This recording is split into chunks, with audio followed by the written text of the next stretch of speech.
السلام عليكم ورحمة الله وبركاته. إن الحمد لله نحمده ونستعينه ونستغفره ونعوذ بالله من شرور أنفسنا ومن سيئات أعمالنا، من يهده الله فلا مضل له ومن يضلل فلا هادي له، وأشهد أن لا إله إلا الله وحده لا شريك له، وأشهد أن محمدا عبده ورسوله. اللهم صل وسلم على نبينا محمد وعلى آله وأصحابه ومن تبعهم بإحسان إلى يوم الدين. أما بعد، فيا الحاضرين الكرام، Bapak Ibu ikhwati fillah, dan segenap pemirsa dimana berada azanullah wa iyyakum. Alhamdulillah alladzi bi ni'matihi tatimmu shalihat. Semoga di hari ini Allah SWT kembali memberikan kita nikmat karunia-Nya, nikmat Islam, nikmat iman, nikmat taufik untuk bisa menjalankan ketaatan kepada Allah SWT. Dan termasuk nikmat kembali kita dapat duduk dalam majlis yang mulia ini untuk melanjutkan pembahasan kita dari kitab At-Tauhid. Pembahasan kita kali ini memasuki bab yang keberapa?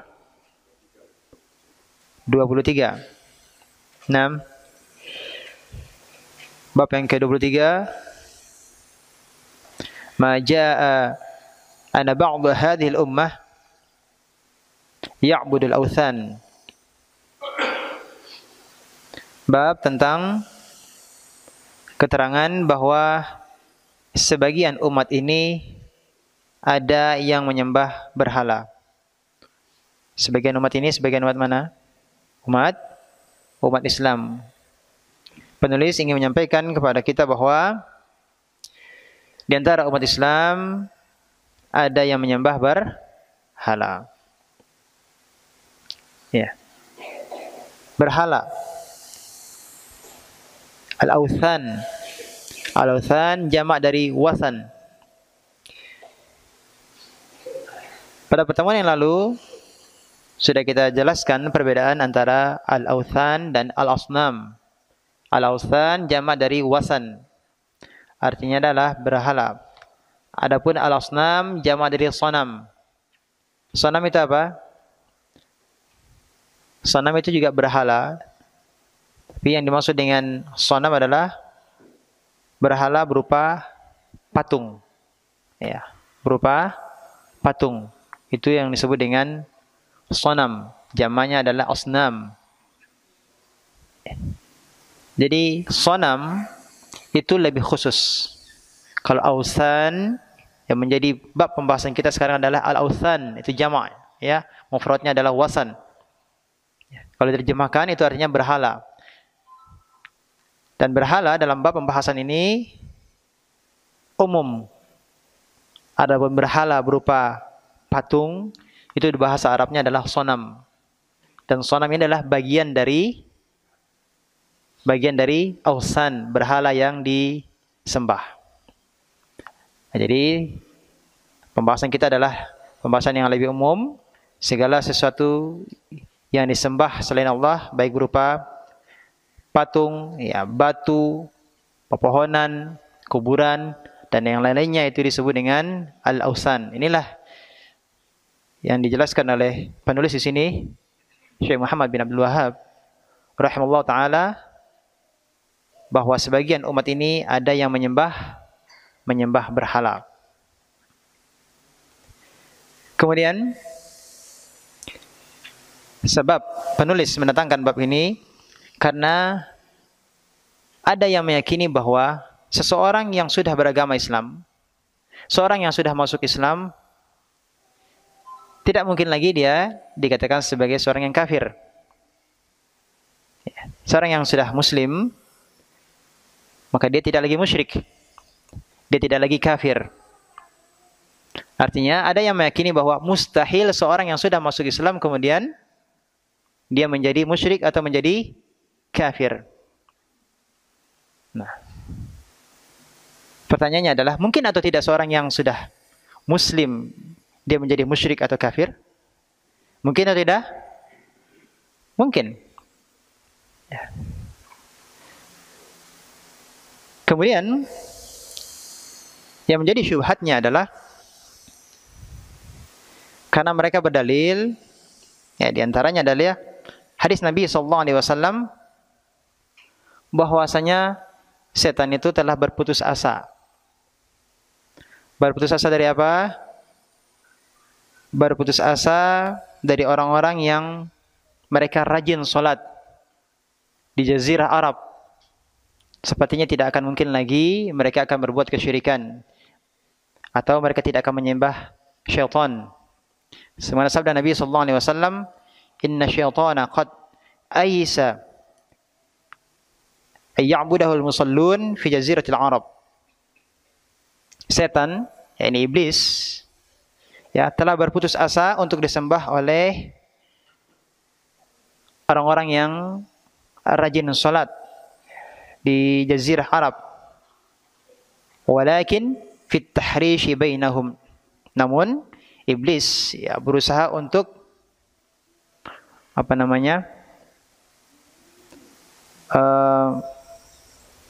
menyebabkan adanya permusuhan dan kebencian di antara mereka. Nah, dalam hadis ini seakan-akan menjadi dalil bahwa tidak akan ada lagi kesyirikan dan kekufuran. Kenapa? Karena iblis ya telah berputus asa. Ya, iblis telah berputus asa. Tidak akan mungkin lagi ya akan ada yang menyembahnya. Ya. Tidak akan ada lagi yang berbuat kesyirikan. Jadi cara untuk menyesatkan mereka adalah bagaimana? Dengan adanya apa? Permusuhan, ya. Adanya kebencian di antara mereka. Nah, ini bagaimana kira-kira, Pak? Kalau ada yang berdalil dengan dalilnya bagaimana? Apakah seperti itu pemahamannya? Bahwa memang tidak ada lagi kesyirikan, kekafiran setelah seseorang itu beragama Islam. Nah, maka tentu kita harus menjawab, ya, menjelaskan apa maksud dari hadis ini. Yang pertama, bahwa hadis tersebut menjelaskan bagaimana perasaan iblis, ya, perasaan iblis ketika melihat banyaknya kaum muslimin berbondong-bondong masuk Islam ketika Fathu Makkah.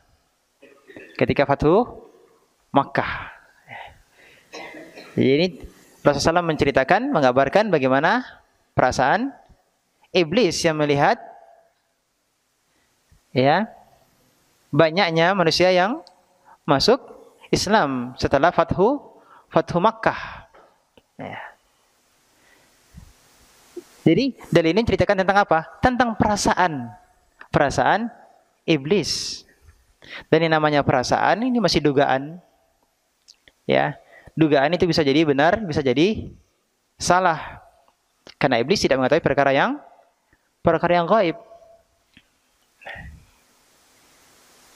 Ya, ini sisi yang pertama, bahwa hadis tersebut adalah bicara tentang ya perasaan iblis, ya. Kemudian yang kedua adalah di dalam hadis tersebut dikatakan al-musallun. Iblis berputus asa dari orang-orang yang salat. Orang-orang yang salat ini orang-orang salat yang mana? Di zaman Nabi SAW itukah, ataukah semua orang yang salat? Apakah ini maknanya ada al-istighraq, artinya umum semua orang yang salat? Semua orang yang salat maka dia tidak akan terjerumus pada kesyirikan. Semua orang yang salat maka dia tidak akan terjerumus pada kekufuran.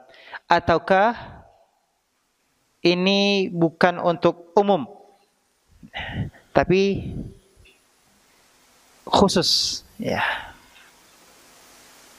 Yang dimaksud dengan orang-orang yang salat adalah para sahabat. Yang dimaksud dengan orang-orang yang salat adalah para sahabat. Bagaimana bagusnya ibadah mereka, bagaimana bagusnya salat mereka, sehingga iblis berputus asa, tidak akan mungkin mereka akan berbuat kesyirikan. Kenapa bagus salatnya? Karena akidahnya kuat. Tauhid mereka kuat. Sehingga salat mereka pun juga baik.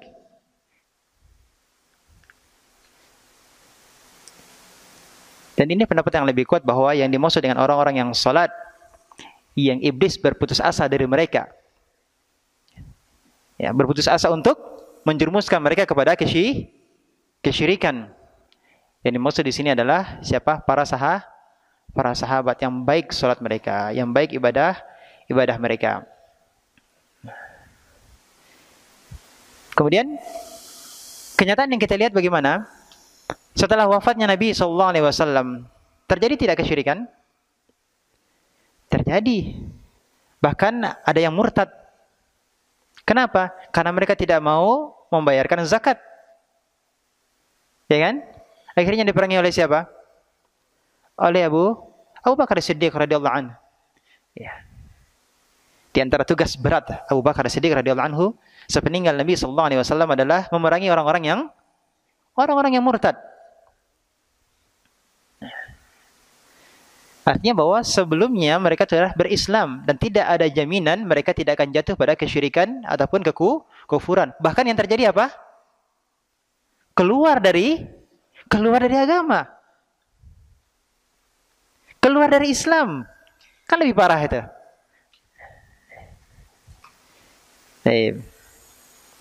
Maka tidak mustahil kalau ada orang muslim juga berbuat kesyirikan. Ada orang yang salat namun dia juga berbuat kesyirikan. Dan kenyataannya pada zaman ini pun juga kita melihat banyaknya kesyirikan di sekitar kita. Nah, oleh karenanya penulis di sini ingin membantah syubhat tersebut bahwa seorang muslim, ya, masa ia akan berbuat syirik? Sebagian orang di antara kita kaum muslimin yang memandang bahwa yang namanya syirik itu ya yang menyembah berhala, batu, seperti orang-orang jahiliyah dulu gitu kan. Ada berhala, batu. Selain itu berarti tidak ada syirik. Tidak ada. Kemana siapa orang Islam yang sini yang menyembah batu seperti itu? Itu jelas-jelas enggak muslim dia. Nah. Makanya di sini penulis ingin membantah hal tersebut, maka beliau mendatangkan di sini ada 5 dalil. Ada 5 dalil. Nah, ketika kita mempelajari kitab tauhid ini, hendaklah kita mengetahui sebab Syekh mendatangkan dalil-dalil tersebut dan apa kaitannya dengan bab pembahasan. Kita tidak hanya mengetahui ini dalilnya, tapi yang lebih penting dari itu adalah apa kaitannya, dari sisi mana pendalilannya sehingga Syekh mendatangkan ayat tersebut atau hadis tersebut yang menjelaskan tentang umat ini ada di antara kita yang menyembah berhala. Maka kita lihat dalil yang pertama. Apa dalil yang pertama? Dalil yang pertama adalah firman Allah Subhanahu wa taala surat apa? Surat An-Nisa ayat 51. Nah, silakan dilihat kitabnya. Dalil yang pertama, alam tara ila alladhina utu nasiban minal kitab yu'minuna bil jibti wat taghuti wa yaquluna lil ladzina kafaru haula'i ahda minal ladzina amanu sabila. Apakah kamu tidak memperhatikan orang-orang yang diberi bahagian dari Alkitab? Mereka percaya kepada jibt dan togut dan mengatakan kepada orang-orang kafir, yang dimaksud dengan orang-orang kafir di sini adalah musyrikin Makkah. Jadi ahlul kitab mengatakan kepada musyrikin Makkah, bahwa mereka itu lebih benar jalannya dari orang-orang yang beriman. Jadi ketika orang-orang musyrikin Makkah bertanya kepada ahlul kitab, ya, siapakah di antara mereka, yakni musyrikin Makkah, ataukah orang-orang yang beriman yang lebih benar jalannya? Maka ahlul kitab mengatakan bahwa mereka, yakni musyrikin, lebih benar jalannya daripada orang-orang yang beriman. Nah sekarang, seperti yang kita sampaikan tadi bahwa silakan lihat, perhatikan, cermati ayat ini. Apa kaitannya dengan bab pembahasan? Bab pembahasannya adalah ada sebagian umat ini, di antara umat ini yang menyembah berhala. Silakan kita lihat bagian mana, kalimat mana yang menunjukkan keterkaitannya dengan bab pembahasan.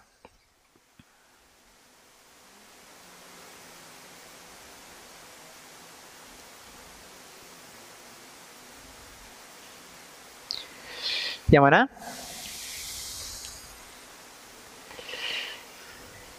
Ya, yang bisa menjawab adalah yang punya kitab tentunya ya, atau membuka mushaf ya, surat An-Nisa ayat 51. Yaitu pada bagian kalimat yu'minuna bil jibti wat taghut. Apa artinya?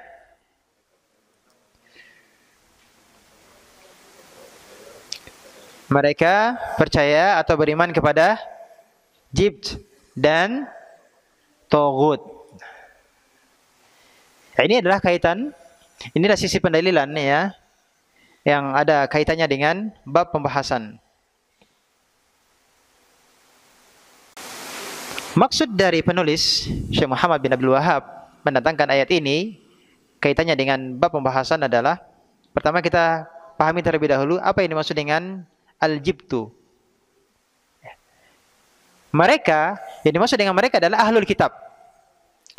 Allah sifati mereka bahwasanya ahlul kitab tersebut, yang orang-orang musyrikin bertanya kepada mereka, yakni ahlul kitab, sifat mereka apa? Yu'minuna bil jibti wa taghut. Mereka beriman kepada al-jibt. Al-jibtu itu adalah artinya apa? As-sihir. Sihir. Apa? Sihir. Ya. Jadi al-jibtu itu artinya adalah as-sihir. Jibt itu adanya sihir.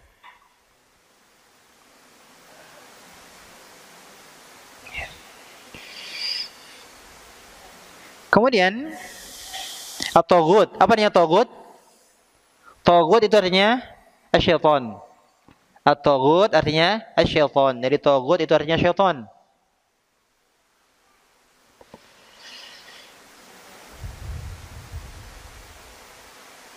Dalam ayat ini Allah mensifati ahlul kitab, mereka beriman dengan sihir.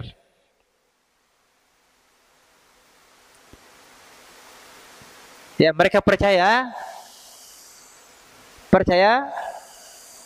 terhadap sihir. Ya, mereka percaya terhadap syaitan. Ya, artinya mereka beriman dengan syaitan. Ya. Mereka menyembah syaitan. Ya, jadi taghut artinya syaitan. Nah.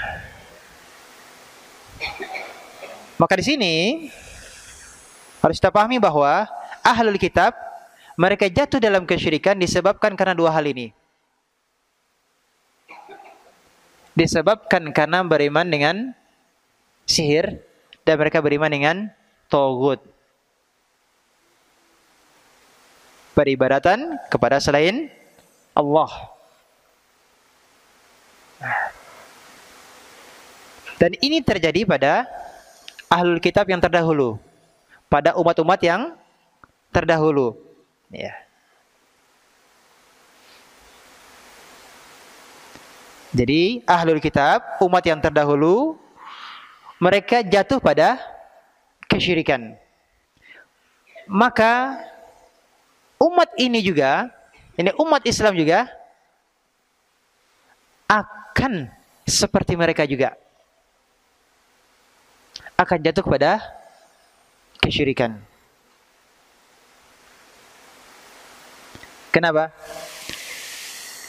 Karena kabar berita dari as-sadiq, as-sadiqul masduq. Siapa? Nabi kita Muhammad sallallahu alaihi wasallam, yang beliau mengabarkan, nanti bisa dilihat di antaranya ada di dalil di dalam ini yang dijadikan dalil oleh Syekh. Rasulullah SAW bersabda, la tattabi'unna sanana man kana qablakum. Sungguh kalian benar-benar akan mengikuti jalannya orang sebelum kalian. Siapa orang sebelum kalian? Ahlul kitab. Bagaimana mereka? Beriman dengan sihir, beriman dengan taghut. Maka kita membenarkan kabar Nabi atau tidak? Kita benarkan kabar Nabi. Apa kabar Nabi? Sungguh kalian benar-benar akan mengikuti jalannya orang sebelum kalian. Bagaimana mereka? Di antaranya yang Allah sebutkan di dalam ayat ini, bahwasanya ahlul kitab, bagaimana mereka? Beriman dengan al-jibt, dan mereka juga beriman dengan at-taghut. Berarti kita mengimani bahwa ada di antara umat ini yang juga akan seperti ahlul kitab terdahulu. Bisa dipahami? Apa kaitannya dengan bab? Bahwa sebagaimana ahlul kitab, orang terdahulu mereka jatuh pada kesyirikan, berarti di umat ini juga ada yang berbuat kesyirikan. Bisa dipahami? Baik. Kemudian ini juga merupakan peringatan kepada kita kaum muslimin. Hendaklah kita lebih berhati-hati, dan bagi penuntut ilmu juga harus lebih berhati-hati juga. Kenapa? Karena ilmu yang kita pelajari, ilmu yang kita miliki, itu belum tentu menjamin keselamatan kita. Sebagaimana Yahudi, ya, mereka diberikan Alkitab, namun mereka menjadi kaum yang dimurkai oleh Allah. Kenapa? Mereka berilmu tapi tidak beramal. Menjadi kaum yang dimurkai. Makanya kita berdoa kepada Allah SWT dalam surah Al-Fatihah, berlindung dari berilmu tapi tidak beramal. Yahudi, bagian mana dari surah Al-Fatihah? Yang dimaksud dengan al-maghdub siapa? Ahlul kitab yang mana? Yahudi atau Nasrani? Maghdub, yang dimurkai. Yahudi yang dimurkai. Kenapa? Mereka berilmu tapi tidak beramal. Mereka diberikan kepada mereka Alkitab, namun mereka tidak beramal. Ya. Ada Nasrani? Beramal tanpa beramal tanpa ilmu. Nah, maka jadinya apa? Bolin. Nah, kita minta kepada Allah jangan menjadi orang yang maghdub, ya, yang dimurkai oleh Allah, artinya berilmu tapi tidak beramal, dan juga semoga kita tidak termasuk orang yang tersesat, yaitu yang beramal tapi tidak berilmu. Nah, kemudian dalil yang kedua, apa dalil yang kedua? Qul hal unabbiukum bisyarrin min dzalika mathubatan 'inda Allah man la'anahu Allah wa ghadiba 'alaihi wa ja'ala minhumul qiradata wal khanazir wa 'abadat taghut ulaika syarrum makanan wa adallu an sawa'is sabil. Katakanlah, apakah akan aku beritakan kepadamu tentang orang-orang yang lebih buruk pembalasannya dari orang-orang fasik itu di sisi Allah? Yaitu orang-orang yang dikutuki dan dimurkai Allah. Di antara mereka ada yang dijadikan kera dan babi, dan orang-orang yang menyembah tagut. Mereka itu lebih buruk tempatnya dan lebih tersesat dari jalan yang lurus. Al-Maidah ayat berapa? 60. Bagian mana dari ayat ini yang menunjukkan keterkaitannya dengan bab? Yang mana? Wa abadat taghut. Apa artinya wa abadat taghut? Menyembah at-taghut. Nah, menyembah at-taghut.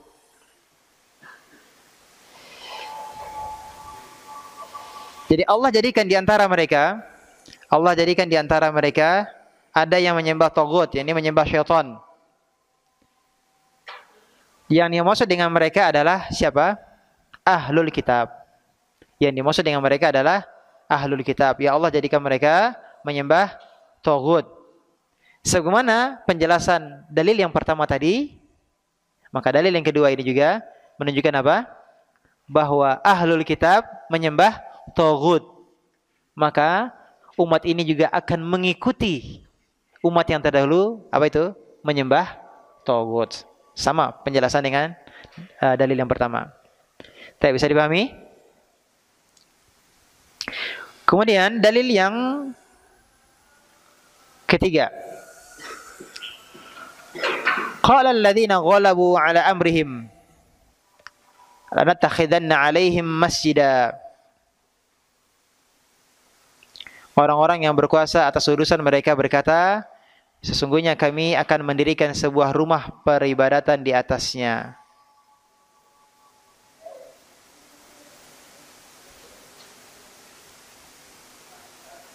Ini tentang apa ini? Ayat ini? Ada yang tahu tentang apa? Suratnya surat apa? Al-Kahfi ayat 21.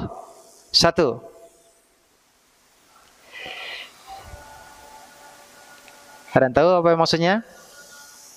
Ini kisah tentang Ashabul Kahfi yang didirikan bangunan di atas gua.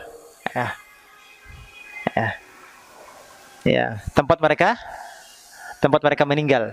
Ya, dibuatkan bangunan di atasnya sebagai masjid, sebagai tempat peribadatan. Siapa yang menyuruh mereka? Siapa yang menyuruh masyarakat untuk membuat tersebut? Perhatikan. Qala alladzina ghalabu ala amrihim. Orang-orang yang berkuasa. Para penguasa. Para penguasa. Para penguasa yang mana? Para penguasa yang tidak berilmu. Para penguasa yang tidak berilmu. Disebabkan karena tidak berilmu, akhirnya apa? Memerintahkan masyarakatnya untuk melakukan kesyirikan. Sebagaimana yang Allah jelaskan dalam surah Al-Kahfi ini, ya diperintahkan untuk membangun masjid, tempat beribadah di atas tempat kuburannya apa? Ashabul Kahfi. Insyaallah kita lanjutkan setelah adzan. Fadhal. Tabi akhwati billah rahimakumullah. Tentang Ashabul Kahfi.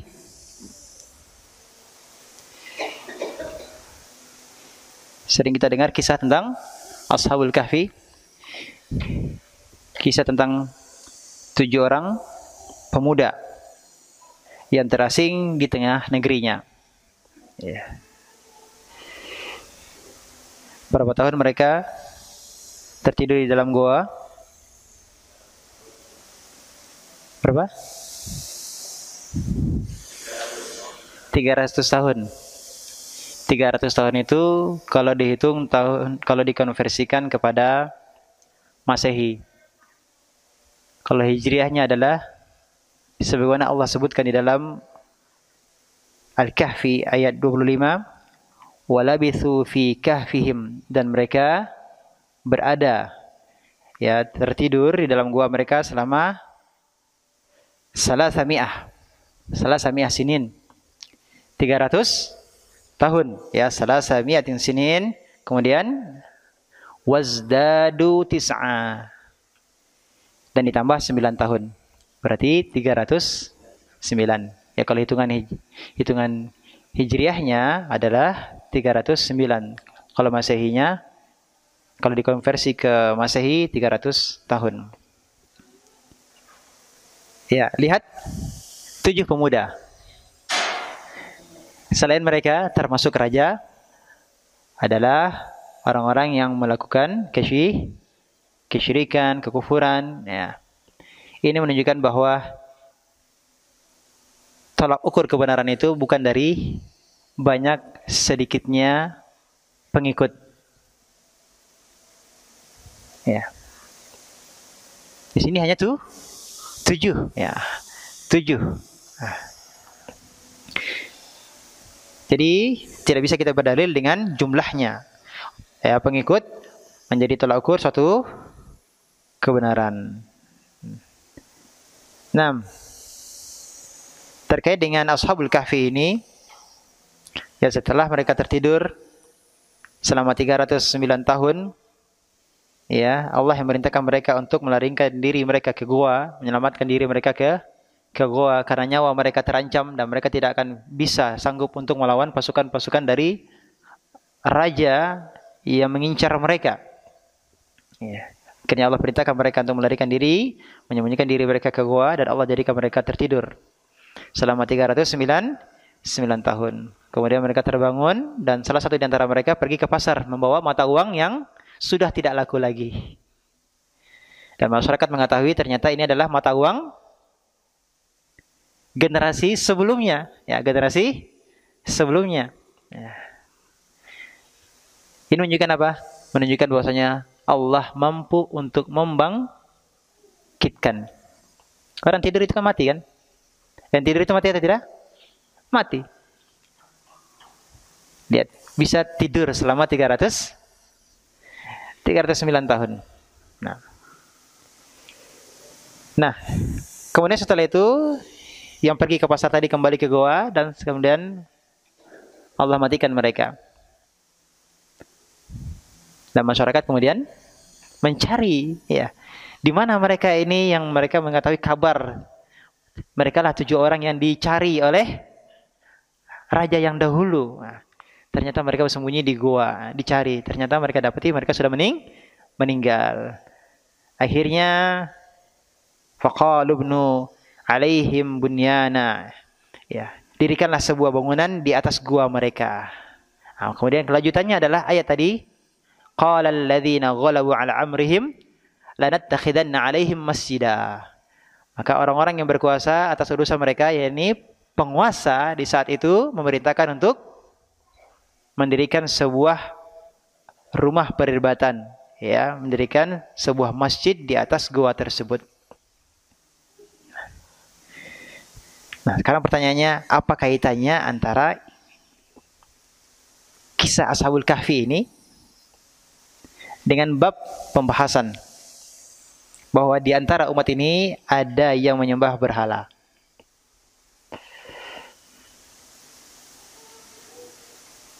Apa? Silakan.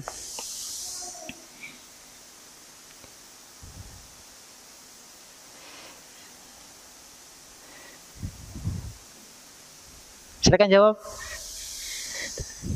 Kata kuncinya sudah jelas tadi. Di antara kebiasaan orang Nasrani, apabila menemukan tempat tinggalnya orang soleh, maka mereka membangun kuburan di atasnya. Itu kebiasaan orang Nasrani. Dan terkait dengan hal ini sudah kita pelajari pada pelajaran-pelajaran yang lalu. Di antaranya adalah riwayat dari Aisyah radhiyallahu anha, ya, berkata bahwa Ummu Habibah dan Ummu Salamah, ya, menceritakan tentang gereja yang mereka lihat di negeri Habasyah, ya. Di dalamnya terdapat gambar-gambar. Dan kemudian Rasulullah SAW memberikan komentar, mereka itu adalah orang-orang yang apabila terdapat orang yang soleh meninggal, maka mereka membangun bangunan di atas kuburan mereka. Ini sudah kita pelajari itu belum? Sudah ya? Ya. Dan kemudian bangunan yang dibangun tersebut dipasang gambar-gambar di dalamnya untuk mengenang orang-orang soleh yang sudah meninggal. Ini komentar dari Rasulullah SAW ketika Ummu Habibah dan Ummu Salamah, ya, mengabarkan kepada Rasulullah SAW, ya, tentang gereja yang mereka lihat di negeri Habasyah. Ya. Dibangun di mana? Di atas kuburan orang-orang soleh. Dibangun di atas kuburan orang-orang soleh. Nah, kaitannya dengan bab pembahasan apa? Ahlul kitab kan ini? Ahlul kitab. Apa kebiasaan mereka? Membangun tempat peribadatan di atas kuburan orang-orang soleh. Ini adalah kebiasaan orang-orang yang telah lalu dari ahlul kitab. Dan Rasulullah SAW katakan apa? Kalian benar-benar pasti akan mengikuti jalan mereka. Apa jalan mereka? Membuat bangunan tempat peribadatan di atas kuburan orang-orang soleh. Kenyataan tidak di zaman kita ini? Ada tidak? Ah, banyak. Ya. Jadi sesuai dalil yang dibawakan oleh Syekh di sini, bisa dipahami? Nah, pahami. Ya, kita harus pahami di sini kenapa Syekh mendatangkan dalil ini. Apa kaitannya dengan bab pembahasan? Jadi kalau kita mau berdalil, tidak hanya kita sebutkan dalil. Ya, kenapa dengan dalil itu? Kenapa dengan Ashabul Kahfi? Ya. Lihatlah bagaimana sepeninggalnya Ashabul Kahfi, masyarakatnya membangun bangunan. Ya.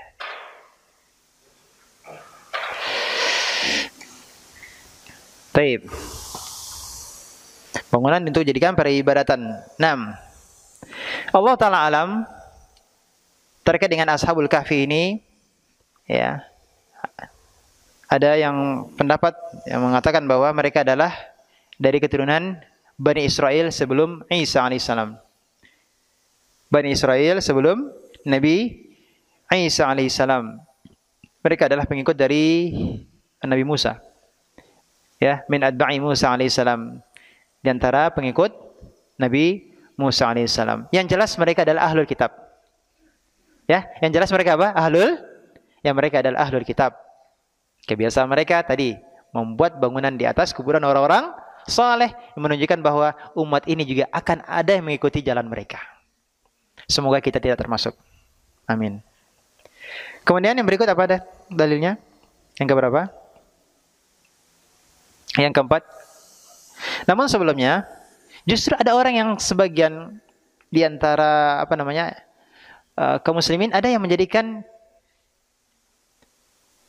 ayat ini justru dijadikan sebagai apa? Dalil untuk membuat tempat peribadatan di atas kuburan. Apa dalilnya? Dalilnya kuburan Ashabul Kahfi. Ya, mereka mengusulkan buatkanlah bangunan di atas kuburan Ashabul Kahfi. Kemudian penguasanya menyuruh apa? Untuk membangun bangunan masjid tempat beribadatan di atas kuburan Ashabul Kahfi. Ah, ini dalilnya kan ada. Ayo, gimana jawabnya? Nah, sekarang dibalik nih kan. Dalil untuk bantahan terhadap orang-orang yang melakukan kesyirikan di kuburan, ya. Justru ini dijadikan dalil. Ayo, gimana? Nah, kira-kira gimana cara jawabnya?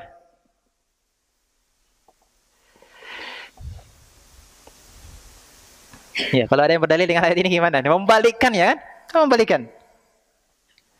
Iya, gimana jawabnya? Jawabannya adalah, apakah ayat ini menunjukkan bahwa Allah memuji perbuatan penguasa, atau justru ini adalah merupakan celaan? Celaan terhadap membuat bangunan di atas kuburan. Pertanyaannya adalah, apakah ini pujian dari Allah, ataukah justru celaan? Hah? Celaan. Bukan pujian. Mana yang menunjukkan pujian? Tidak ada dalilnya di sini yang menunjukkan pujian. Dari sisi mana ini dikatakan sebagai pujian, pembenaran terhadap membangun masjid tempat peribadatan di atas kuburan?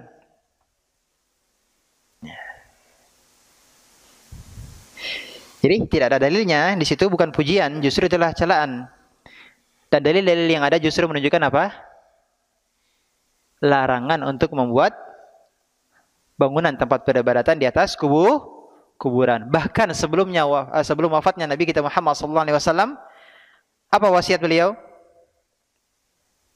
Larangan untuk membuat bangunan di atas kuburan. Ada yang hafal dalilnya? Pertemuan yang lalu sudah kita jelaskan. Nah, Kalau bisa hafal. Jadi ketika ketemu orang yang sedang menyembah kuburan itu keluar dalilnya. Ya. Nanti nggak jadi berdakwah. Lu kenapa? Dalilnya lupa. Bukunya ketinggalan. Subhanallah. Apa dalilnya? Nah, sekarang bukunya yang ada bisa dilihat. Apa dalilnya? La'anallahu al-yahuda wan nasara. Allah melaknat orang-orang Yahudi dan Nasrani ittakhadhu qubur anbiya'ihim masajid, yang mereka menjadikan kuburan-kuburan para nabi mereka sebagai tempat peribadatan. Ini peringatan Nabi sallallahu alaihi wasallam sebelum wafat. Berarti ini menunjukkan larangan keras. Maka bagaimana bisa dikatakan bahwa membangun bangunan seperti Ashabul Kahfi tadi merupakan pujian? Bisa dipahami? Nah, ini kita harus benar-benar paham di sini. Jangan sampai nanti kita ketika dibalikan kita gimana ya? Tanya Ustaz dulu ya. Nah, ini kurang mantap gitu. Kurang mantap gitu ya. Jadi kita mau perang ragu-ragu kita jadinya gitu ya. Baik, ya, jadi kita harus terus memperkuat ilmu kita, tidak hanya sekedar mengetahui saja, tapi kita betul-betul memahami dari sisi pendalilannya. Nah, dalil yang keberapa sekarang? Nah, ini dalil keempat yang tadi kita sebutkan. Apa itu? La tattabi'unna sanana man kana qablakum hadwal quddah bil quddah hatta law dakhalu hujra dab la dakhaltumuh. Qalu ya Rasulullah al-yahudu wan nasara. Qal faman. Sungguh kalian akan mengikuti ya, meniru tradisi umat-umat sebelum kalian. Sama persis. Ya, sama persis. Sampai kalaupun mereka masuk ke dalam liang dob. Terjemahannya itu apa? Biawak. Nah, sulit juga kalau diterjemahkan biawak, karena dob itu bukan biawak. Itu terjemahan apa di kitab? Biawak. Ya, kita katakannya dob aja ya. Ya. Sampai kalaupun mereka, yakni umat-umat sebelum kalian itu masuk ke dalam liang dob, niscaya kalian akan masuk ke dalamnya pula. Maka para sahabat bertanya, ya Rasulullah, siapa yang dimaksud dengan umat-umat sebelum kalian yang kita akan mengikuti tradisi mereka? Al-Yahudu wan Nasara? Apakah orang-orang Yahudi dan Nasrani? Maka Rasulullah menjawab apa? Faman. Siapa lagi? Siapa lagi kalau bukan mereka? Siapa lagi kalau bukan Yahudi dan Nasrani? Ya, siapa lagi kalau bukan Yahudi dan Nasrani? Nah, sekarang kita cermati di sini. Pertanyaannya adalah bagian mana dari hadis ini yang menunjukkan keterkaitannya dengan bab pembahasan?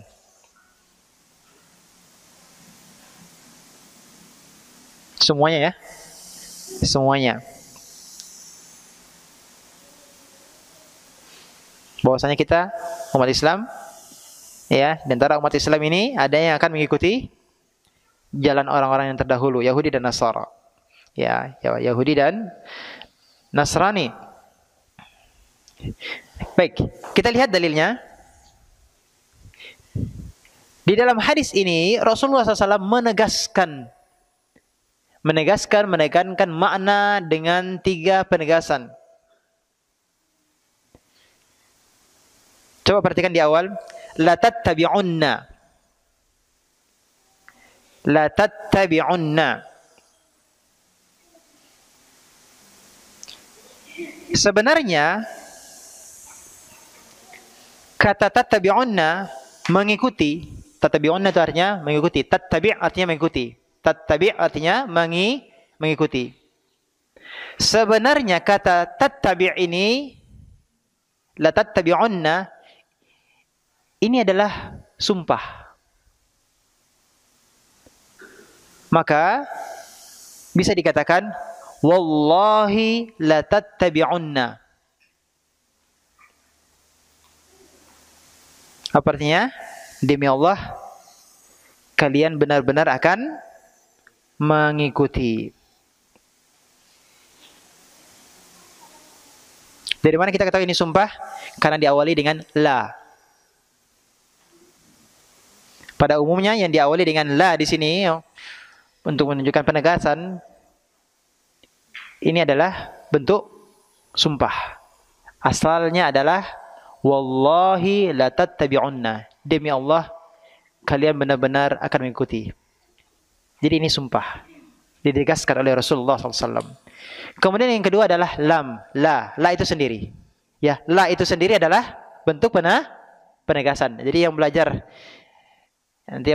nahwu, ya ilmu nahwu, kaidah bahasa Arab akan mendapatkan la itu fungsinya apa? Untuk penegasan, penekanan makna.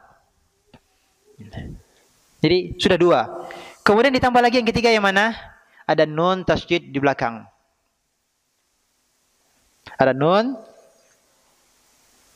yang bertasydid atau disebut dengan nun taukid. Ketiga hal ini, sumpah, wallahi, kemudian la, kemudian nun tasydid di belakang, ini tiga bentuk penekanan yang menunjukkan bahwa apa? Sungguh demi Allah, benar-benar. Nah, itu kalau kita pakai bahasa Indonesianya, ya. Demi Allah, sungguh benar-benar. Kalau bahasa kita kan, demi Allah, sungguh benar-benar. Ini kan penekanan semuanya kan? Nah, kurang lebih seperti itu. Kalian akan mengikuti. Mengikuti apa? Sanan. Ya, pakai fathah di huruf sin ya, sanan. Artinya adalah thariqah, jalan, tradisi. Kalian akan mengikuti jalan, tradisinya orang sebelum kalian. Ya. Hadzwal quddah bil quddah. Apa yang dimaksud dengan al-quddah? Quddah itu adalah sayap atau apa namanya? Bulu anak panah. Anak panah tahu? Anak panah? Kan ada bulunya. Ya. Ada apa namanya? Bulu anak panah. Sama persis dengan, kan harus seimbang ya. Ini yang pemanah pasti tahu ini ya. Ya. Satu bulu itu harus sama dengan bulunya yang samping. Kalau ada tiga ya. Ada tiga bulu, maka ketiga-tiganya apa? Persis sama. Kalau tidak sama, apa yang terjadi? Tidak seimbang. Jadi antara bulu satu dengan bulu yang lainnya, yang dua lagi, itu itu kan sama. Ini menunjukkan apa? Sama persis. Menunjukkan apa? Kesamaannya, sama persis. Sampai-sampai kalau mereka masuk ke dalam liang dob, sekarang apa itu dob? Dob itu dikatakan sebagai kadal padang pasir. Kalau di Indonesia mungkin dikatakan biawak, tapi tidak cocok juga kalau dikatakan biawak. Karena cara jalannya dob dengan biawak itu berbeda. Kalau dob itu halal dimakan. Tapi kalau biawak, pemangsa dia. Pemakan daging kan? Itu haram, tidak boleh dimakan. Berbeda, jadi dob itu halal. Jadi tidak bisa dikatakan biawak. Nah uniknya, ya, coba lihat bagaimana Rasulullah SAW memberikan permisalan. Seandainya mereka masuk ke dalam lubang atau liang dob, kalian juga akan mengikuti. Bagaimana liang? Jalannya banyak, tetapi jalannya tidak ada jalan keluar. Artinya pintu masuknya hanya satu, tidak ada jalan keluar. Berkelok-kelok ya, berkelok-kelok, tapi tidak ada jalan keluarnya. Jadi apa? Jalan buntu. Jalannya hanya satu. Coba bayangkan. Jalan berkelok-kelok, tidak ada jalan keluarnya. Kemudian kotor. Sulit atau tidak? Coba bayangkan gua Jepang. Gua Jepang itu kan masih ada jalan keluarnya kan? Masih ada gua Jepang itu masih ada jalannya. Itu pun juga nggak terlalu berkelok-kelok kan? Berkelok-kelok nggak? Ya paling banyak sisinya kan? Banyak sisinya. Ya kita masih bisa mutar balik gitu kan? Masih bisa mutar balik. Tapi kalau dob bagaimana caranya? Masuk. Ya.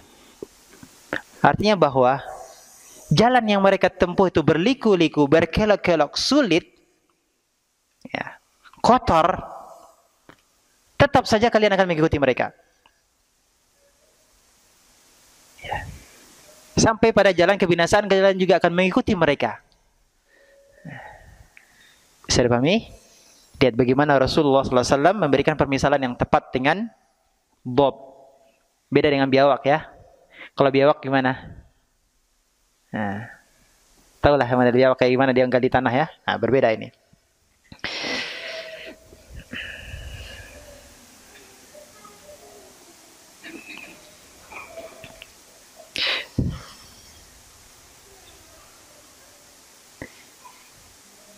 Dan ini bukan bermakna yang sebenarnya artinya bahwa kalian akan seandainya mereka masuk ke lubang dob itu kemudian kalian juga akan masuk liang dob, bukan maksudnya mereka akan masuk ke liang dob, tidak. Ini adalah memang ungkapan yang ungkapan yang kebiasaan orang Arab itu adalah menggunakan ungkapan yang berlebih-lebihan. Ya, bukan makna yang sebenarnya ya, bukan maksud yang sebenarnya. Artinya seandainya mereka masuk, kalian juga akan ikut masuk. Ya. Dan permasalahan akidah juga demikian. Ya. Di antara ahli kitab ada yang sudah kita bahas di pertemuan yang lalu, mereka meyakini Nabi Isa bersatu dengan Allah. Pertanyaannya, di umat ini ada yang meyakini dirinya menyatu dengan Allah? Ada keyakinan wahdatul wujud. Nah, persis sama.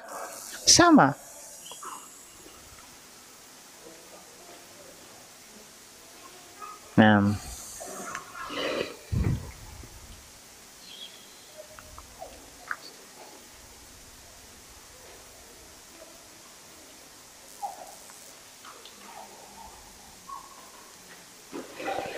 tapi mungkin kita cukupkan sampai di sini. Belum selesai, kita berada di yang kelima. Ya, kita batasi kesempatan ini. Mohon maaf tidak bisa kita lanjutkan pada pembahasan berikutnya. Insyaallah taala kita akan lanjutkan pembahasan kita dari kitab tauhid ini pada pertemuan yang akan datang.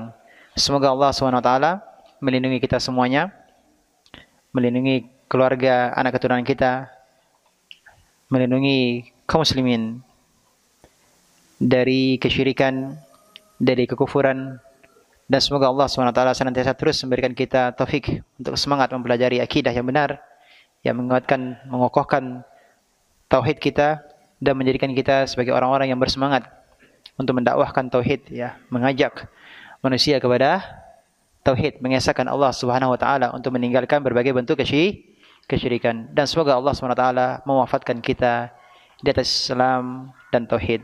Allahumma amin. Wassallallahu ala Muhammadin wa ala alihi wasallam. Kita tutup dengan kafaratul majlis. Subhanaka bihamdika asyhadu an la ilaha illa anta astaghfiruka wa atubu ilaik. Assalamualaikum warahmatullahi wabarakatuh.